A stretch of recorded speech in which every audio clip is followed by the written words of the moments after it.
Olá, queridos, tudo bem? Estamos aqui, vamos ministrar mais uma vez esta palavra no Tadel, dando sequência àquilo que falamos na semana passada. Eu quero compartilhar, porque na semana passada nós falamos sobre a importância da prática, da cultura, da implementação, do incentivo do Ministério Quíntuplo no Life. E vimos a importância, o valor, o impacto, o resultado positivo que aqueles ministérios, como do apóstolo, do profeta, do evangelista, do pastor e do mestre, são muito importantes. Hoje nós vamos falar também sobre a questão de desenvolvendo pessoas, né, através do discipulado. O pastor Hebe tem falado aqui de uma forma muito clara e muito maravilhosa sobre discipulado, mas o discipulado são vários aspectos, vários níveis, várias formas, tudo isso é cumprimento do mandamento de Jesus. Quando Jesus está dizendo ir de fazer discípulo, ele está pensando em tudo isso. Por isso que quando nós, na semana passada, falamos que o ministério quíntuplo, na prática, é fazer discípulos, nós estamos agora, então, dando um pouco mais de conteúdo para você pensar em fazer um discipulado com excelência. Primeiro, nós precisamos entender qual o propósito, né? Por que eu estou fazendo o discipulado? Por que eu estou praticando, obedecendo esse princípio? E, praticamente, é isso.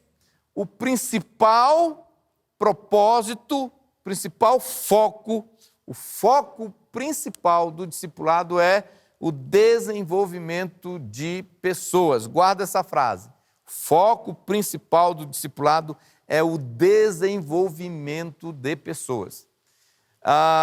Então, não é uma reunião que a gente faz, não é um encontro que a gente faz para inglês ver, para cumprir tabela, porque faz parte da nossa visão como igreja, não. Tem um propósito de desenvolver pessoas. A essência do discipulado é isso, desenvolvimento de pessoas. Então, o nosso discipulado, a prática do nosso discipulado tem que entregar como resultado pessoas melhores, pessoas mais maduras, pessoas transformadas, pessoas em franco desenvolvimento. Agora, o que fazer, então, no discipulado e como fazer esse discipulado para experimentar esse resultado do desenvolvimento das pessoas? Então, nós temos que aprender a usar todas as ferramentas bíblicas e pedagógicas que existem para a gente, então, obter esse resultado no discipulado. Quando nós aplicamos, quando nós vivemos os 5 ministérios, é uma ferramenta. Os 5 ministérios vão nos ajudar a obter um resultado no nosso discipulado, quando faz parte da cultura do Life Group. Agora nós vamos experimentar algumas outras coisas que na verdade são óticas, são princípios, são ferramentas, são áreas que nós queremos focar para desenvolver esse crescimento e essa maturidade na vida das pessoas. Então vamos lá. Como eu disse, o discipulado bíblico, ele vai ativar e atuar em 5 áreas principais da vida de uma pessoa. São 5 áreas que eu posso te garantir, se você focar como discipulador, você vai ver num prazo curto de tempo resultados extraordinários na vida dos seus discípulos. Então, aqui está o que eu chamo de as 5 áreas elementares do discipulado. Primeiro, você vai trabalhar, focar, concentrar, você vai intencionalmente trabalhar essa área. Identidade. Em um dos Tadéis aqui, eu ministrei sobre o poder que há em você saber, conhecer quem é você. Hoje existe muita gente apanhando do diabo, muito crente apanhando do capeta, porque ele não tem na sua mente, no seu coração, a revelação clara, firme da posição dele, quem ele é em Cristo Jesus. E essa é uma coisa chave e importante na família. Um filho entender o que ele é.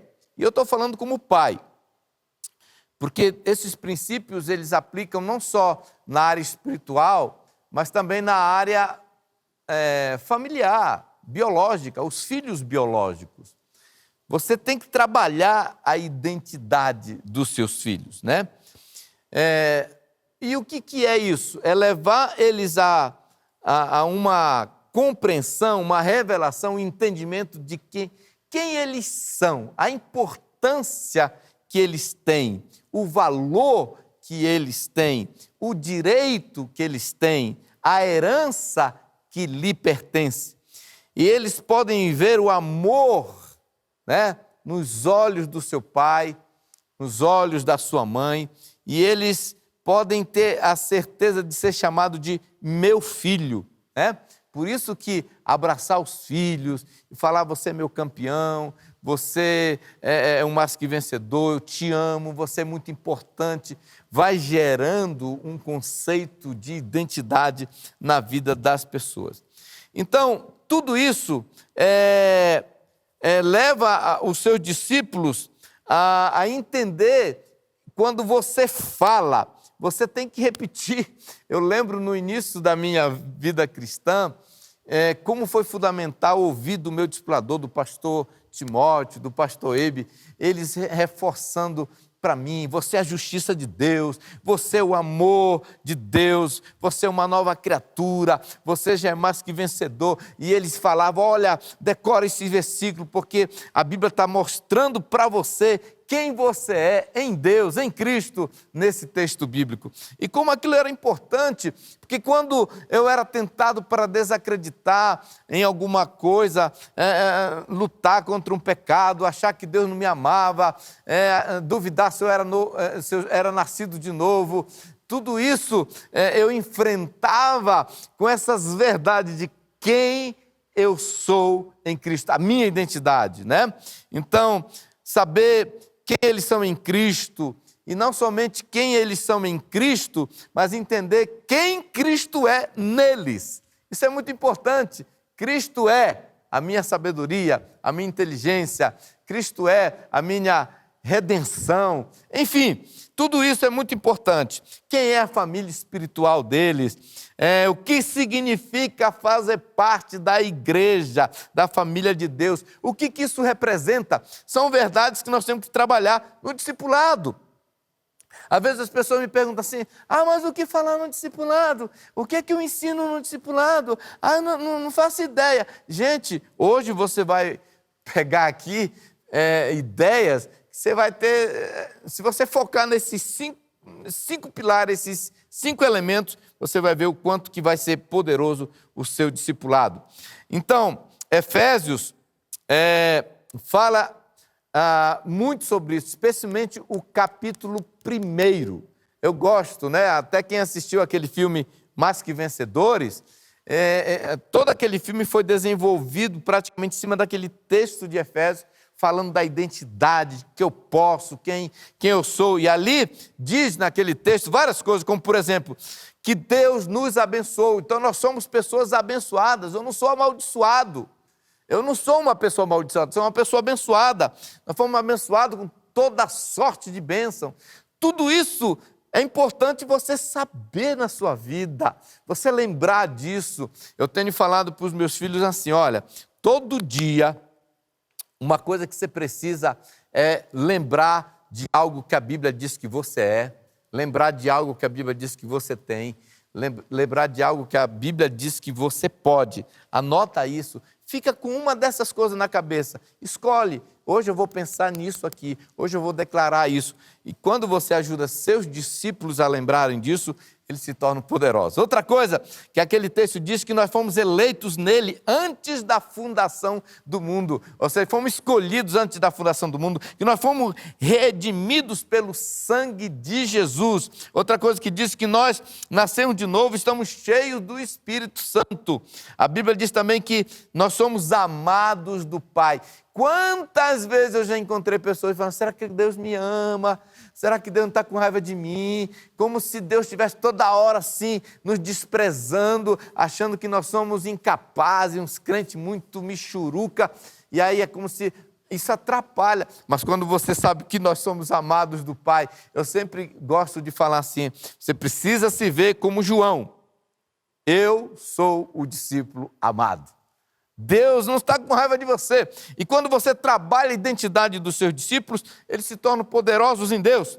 É muito importante que o novo seguidor de Jesus entenda qual é a sua nova identidade em Cristo Jesus. Isso é um ponto muito importante para quem está começando a vida cristã e para quem já está, porque tem muita gente com 10, 20 anos na igreja que nunca trabalhou, nunca entendeu a sua identidade, né? Compreender a sua identidade, conhecer sua identidade, quem nós somos. Eu falei já muito sobre isso no último Tadel, não no último, mas em um desses Tadéis. Sugiro que você volte lá para o site e procure o poder de você saber quem é você, alguma coisa assim o tema lá. Quais são nossos direitos, nossas heranças, nosso privilégio, né?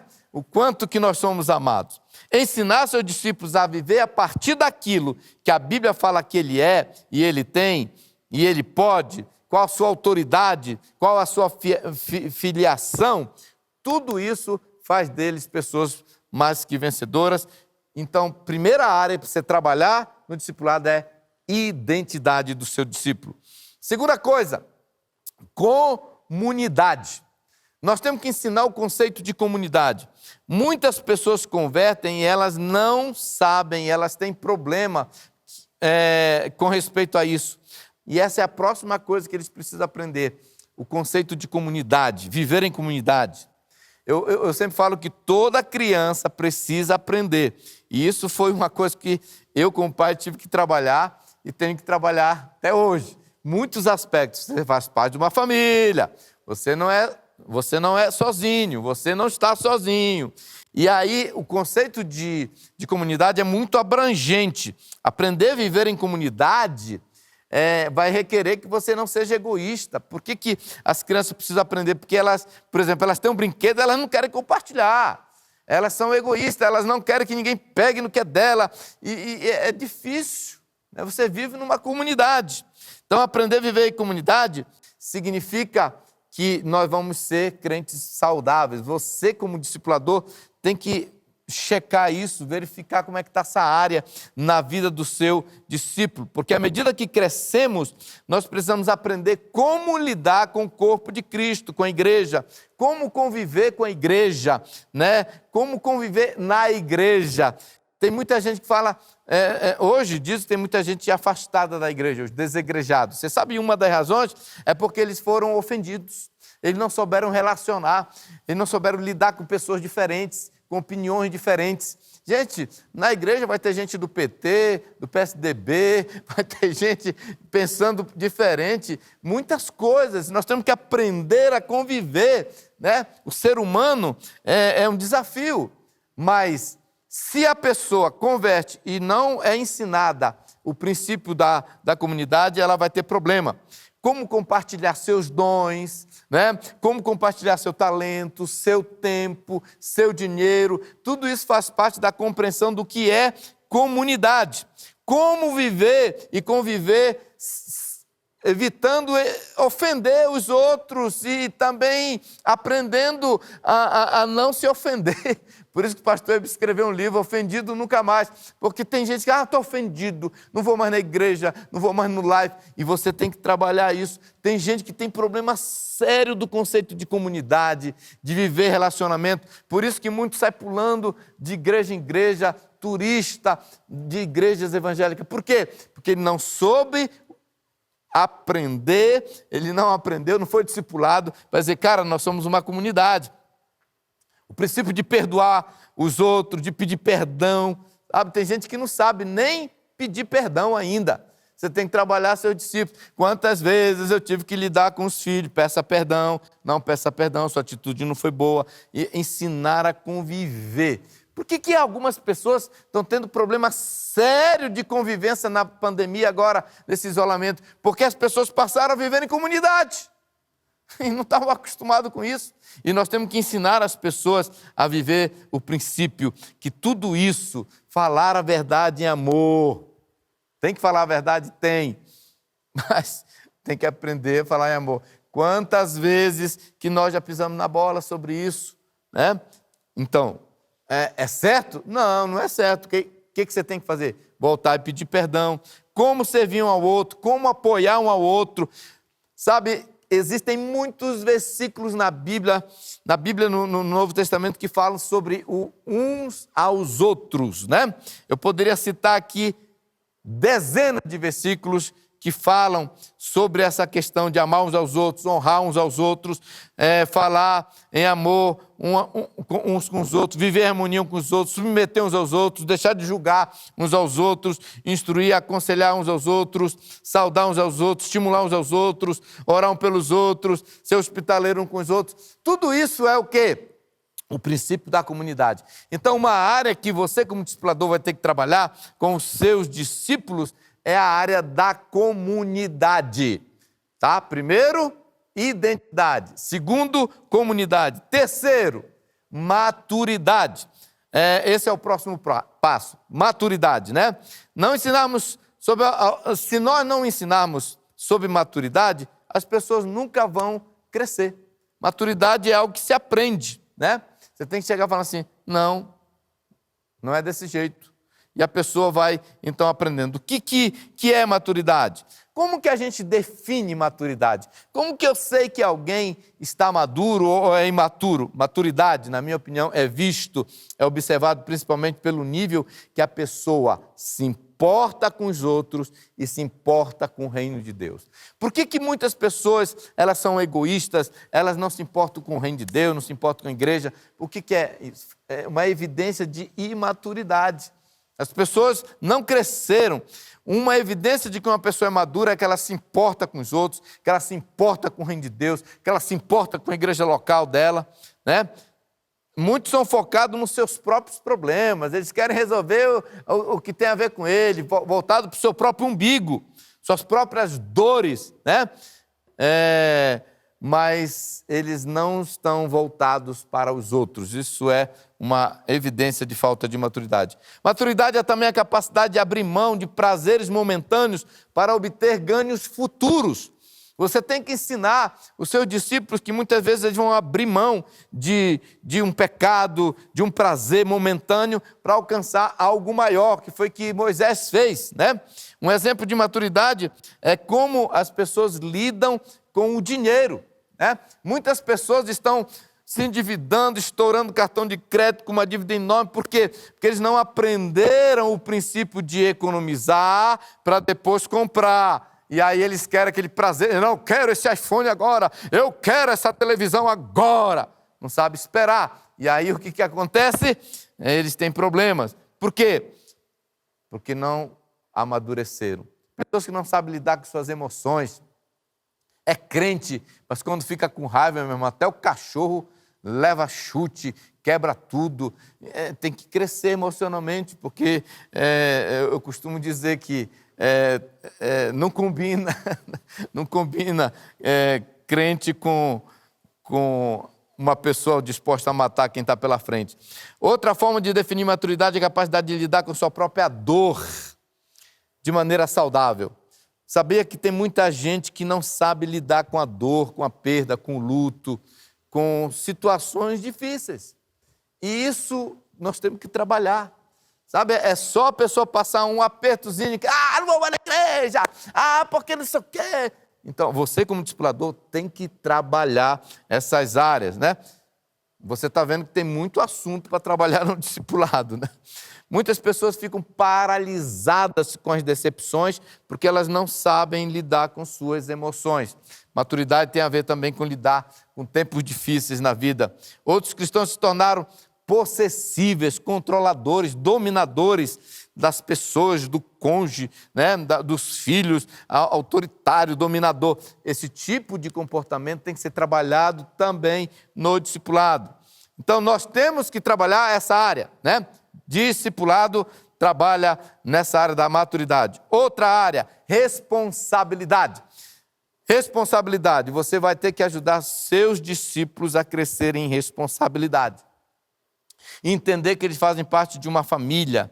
Levar seu discípulo a crescer é muito importante nesse processo do treinamento. Levar eles a entenderem que eles têm, sim, né, responsabilidades.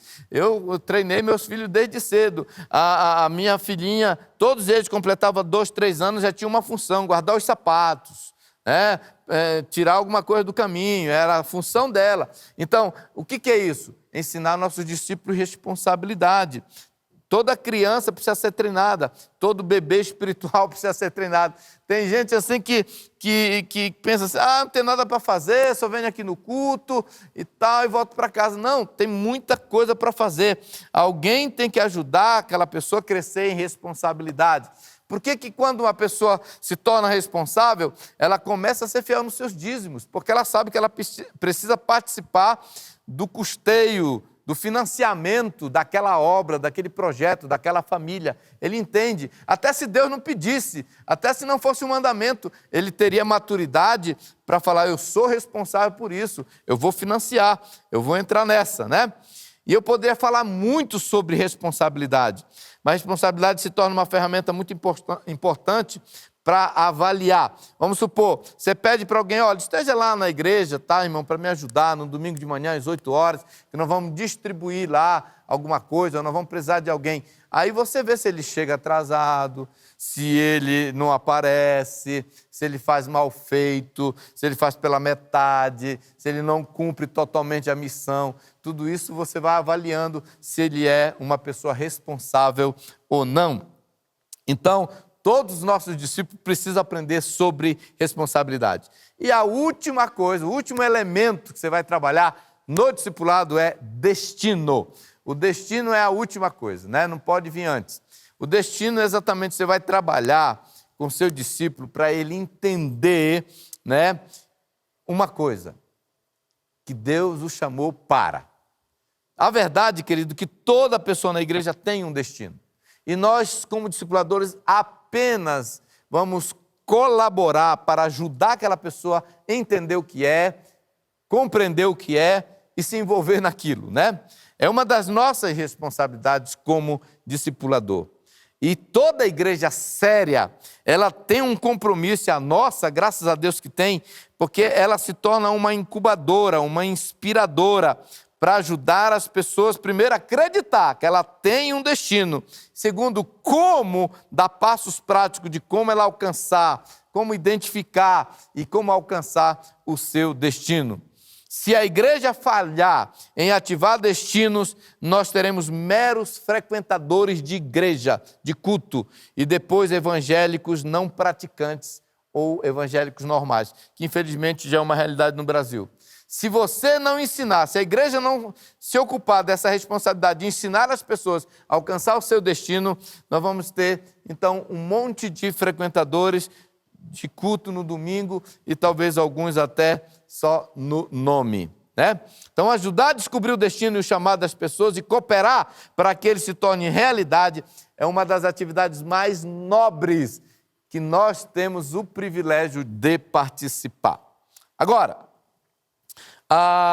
nossos dons e as nossas paixões apontam para o nosso destino. Então, você como discipulador, descobre isso. Cara, qual é a sua paixão? Qual uma coisa que você gosta de fazer? Ou mesmo você já observou que a pessoa sabe fazer bem e gosta de fazer aquilo? Então fala, vamos experimentar, quem sabe não é isso aí, né? Ajudar a descobrir o destino e o chamado das pessoas e cooperar para elas se tornar realidade é uma das atividades mais nobres, como eu já disse, que nós temos o privilégio de participar. Amém? Então vamos lá. Para concluir, se ainda você não estava praticando no seu discipulado esses conceitos, esses 5 elementos, eu estou aqui para falar para você vamos, a partir de agora, esses elementos servem para a criação de filho e para discipulado. Trabalhe essas 5 áreas nos seus filhos biológicos, trabalhe essas 5 áreas nos seus discípulos, né? Você vai trabalhar o quê?